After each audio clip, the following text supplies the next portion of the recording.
સુરેન્દ્રનગરનો Dholidhaja dam ભર શિયાળે overflow થયો છે। પાણીની સતત આવક સામે જાવકમાં ઘટાડો થતાની સાથે જ ડેમ ઓવરફ્લો થયો છે।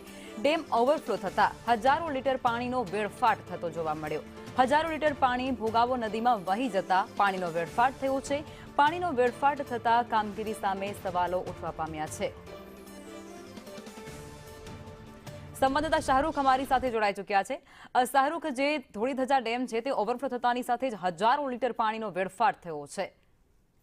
જી લખમાં જરૂર કે નર્મદા કેનાલમાંથી અચાનક મોડી રાત્રે પાણીનું લેવલ વધારી દેવામાં આવ્યું હતું અને પાણીનું નિયમન કર્યા વિના લેવલ વધારી દેવાના કારણે ધોળીધજા ડેમ 21 ફૂટની સપાટી વટાવી ગયો હતો। ડેમ ઓવરફ્લો થવાના કારણે નીચાણવાળા વિસ્તારોમાં પાણી પણ ભરાઈ ગયા છે। સુરેન્દ્રનગર શહેરી વિસ્તારને આશરે 3 લાખ જેટલી પ્રજામાં હાલ પીવાના પાણીની સમસ્યાનો સામનો કરી રહ્યું છે। ત્યારે નિયમિત પાણીના બદલે 3 દિવસે એક વખત પીવાનું પાણી મળે છે। આવી ગંભીર પરિસ્થિતિ વચ્ચે ડેમનું નિયમન ન થવાથી લાખો ગેલન કિંમતી પાણીનો વેડફાટ થયો છે, જેમાં ભોગાવો નદીમાં પાણી વહી રહ્યું છે, જેના કારણે લોકોમાં પણ ક્યાંક ને ક્યાંક રોષ છે।